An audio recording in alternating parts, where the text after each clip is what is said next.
নাগরিক পার্টির ইফতারে হামলার মামলায় গ্রেফতার হয়েছেন বৈষম্য বিরোধী ছাত্র আন্দোলনের নেতা আক্তার হোসেন।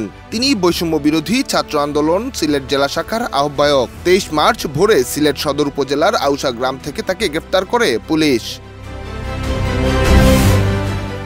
শনিবার সিলেট নগরীর একটি কনভেনশন হলে ইফতার আয়োজন করে জাতীয় নাগরিক পার্টি, যেখানে নবগঠিত দলটির মুখ্য সমন্বয়ক নাসির উদ্দিন পাটোয়ারি সহ কেন্দ্রীয় নেতারা উপস্থিত ছিলেন।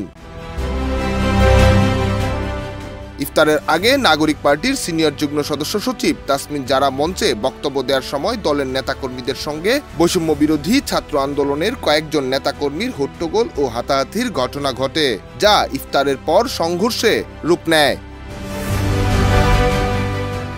কারণ হিসেবে উঠে এসেছে বিভিন্ন অভিযোগ, যেখানে বৈষম্য বিরোধী ছাত্র আন্দোলনের দায়িত্বশীল কাউকে বক্তব্যের কোনো সুযোগ না দেওয়া, বিভিন্ন উপজেলা ভিত্তিক ইফতারের টেবিল সংরক্ষিত থাকলেও বৈষম্য বিরোধী ছাত্র আন্দোলনের জন্য কোনো টেবিল সংরক্ষিত না রাখা নিয়ে দুপক্ষের মধ্যে হট্টগোল শুরু হয়।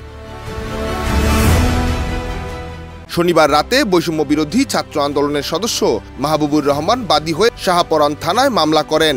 এতে 7 জনের নাম উল্লেখ করে এবং অজ্ঞাতনামা আরও 15 জন থেকে 20 জনকে আসামি করা হয়। গ্রেফতার আক্তার হোসেন মামলার এজাহারভুক্ত আসামি বলে জানান সিলেটের শাহপরান থানার ভারপ্রাপ্ত কর্মকর্তা মনির হোসেন।